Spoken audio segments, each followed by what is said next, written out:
Hello and welcome to MIP TV, and with me is the literary reviewer par excellence, Mr. Bob Cook, and we're going to be reviewing a perennial favourite in this episode book. And one of my favourite books, and I know one of your favourite books, and it is Love's Executioner by Irvin Yalom. Oh, it's just such a wonderful book. What is it that kind of attracts you to this, Bob? Well, I've been in the business of psychotherapy for 35 years. I read this book 25 years ago. So it's a pretty getting on now.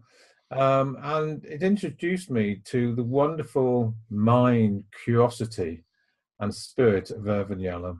One of the most foremost existential psychotherapists of our time. A wonderful writer. He's now 87, by the way, but he wrote this, I think, when he was 59, so some time ago. And I was on a holiday, and I thought I'll reread this book.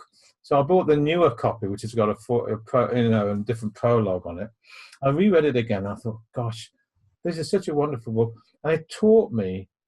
It made me realize, I suppose, what I knew and what I didn't know.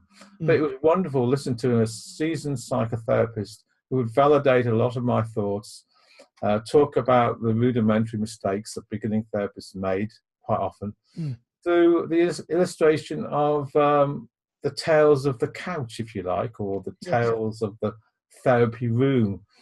And I really enjoyed the deliciousness of listening to his creativity and storytelling. And it took me back to many of the themes of the clients that I dealt with myself. So it's a wonderful book to read for me again. Yes, I mean, that's one of the things that strikes me about Yalom's work. And if you think about existential therapists, there's really only three, I think, that come to my mind. Rollo May, of course, was the person who wrote the first book on American existentialism. Viktor Frankl, of course, who was a survivor of a concentration camp and developed his own therapy called logotherapy. And of course, Irvin Yalom. Those are the three foremost existential thinkers, one I think thinks. And what I like about Yalom is he's totally honest in his writing. I could, students would come in and have read it and go, can't believe he said that. Can't believe he said that. No, that's fine. No, that's absolutely right. And he's very candid, I think, and he is very honest. And when I read it again, I think, gosh, would I have said that? Would I have entered the counter-transference like that? Would I have shared some of those things? I don't know if I would have done. And you are right, he is very honest. I mean, when I look at the 10 cases, 10 of his cases that he actually talks about, from the first case, which is the Love Executioner story, which is about obsessive love. Yes. It's about this client that comes in. It's been through several psychotherapists, and she's held an obsessive love for over 8 years. And she can't get on with her own life. She is married, but she almost stops living. She's in depression, incapacitated. Her husband is really doesn't know what to do. And all she can think about is this love from 8 or 9 years ago when she fell in love with a therapist. Yes. And the therapist ended it. And because he felt he was going over boundaries, basically, or they'd gone over boundaries.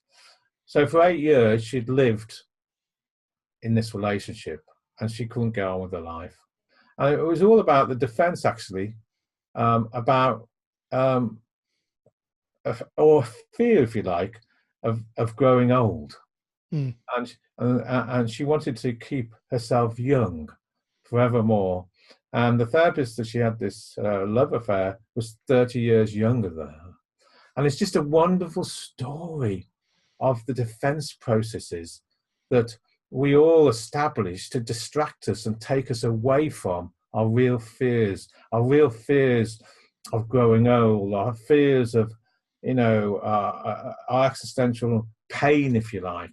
And it just reminds me of the normality in some ways of the psychotherapy process and these very, very normal existential angsts that we all have. Yeah, one of the things that really struck me about this book was I'd read it a good few years ago, and then I happened to read a book by Jean-Paul Sartre Oh, talking about existential philosophy. yeah. And Sartre talks about bad faith, where people invest themselves in activities, relationships, Oh, could be anything, oh, where they think they're going to get satisfaction oh, or certainty. And mm, he was particularly kind of invested in religions. mm, But one of the things was, he said, when people invest in bad faith, almost certainly they will lose out. And I think one of the things that Yalom kind of alluded to is part of certainly an existentialist therapist mm, tool bag mm, is to execute that bad faith, mm, mm. to show people to help people get into the reality of their existence, Yes. and move away. And you mentioned defenses, and of course defenses, Mm. in my experience, is always been about fantasy. Yeah. Yeah, another one of his stories, I think the sixth one, is about a client who was grieving so much for her daughter that died Mm. in early age, and to the extent she paid no real credence to her two sons that were living. Mm. So she lived in this world of, um, idolizing the wonderful child that died and ignored the two sons that Yes. were living. Yeah. And how he described that process of helping the client look at this and looking at the therapy was absolutely wonderful as you go down the layers of the onion. And it reminded me of how wonderful it would be for beginning therapists to look Oh, at, to read this book and think about the primary gain. In other words, you know, go underneath the surface, look yes. for what however bizarre the story sounds, in context, there is a decision which is logical. Yeah, so as Carl Rogers famously said, all behaviour is goal directed. Well, absolutely. Yes, Absolutely. However bizarre it might seem to yes, the therapist, if you go back the onions, you will find a logical consequence. yes. One of the things that really struck, I can remember reading it, and I got to the last vignette, or the last Number case, number 10, and I was absolutely gobsmacked at how honest he was. He I don't know if it's been changed in the later editions, but in the edition I wrote, he said he didn't particularly like obese women. That's He's right. He was dealing with a fat woman. Yes, and he had he was having giving therapy, or he was in a therapeutic relationship with his client, and right at the end, the client said, I'm kind of, it's a bit of a spoiler, so if you want to read this book, put your fingers in your ears now. I'll turn the volume down, and don't look at my mouth because you might be able to lip read. And she said to him, "You don't like," and this is out of the book, "You Mm. don't like fat women, do you, Mr. Ilom?" And Yeah. he said, "No." No. And she said, "You know, one of the reasons that I don't go to the gym." And he went, "No." And she said, "Because I don't like looking at fat women either." That's right. And of course, his mother, Yeah. right, was obese. And Yes. we're talking about countertransference. That exactly. And he went into the countertransference. He was Yes. very honest in the Yes. countertransference. And of course, there was a great healing and there's a great success in this case.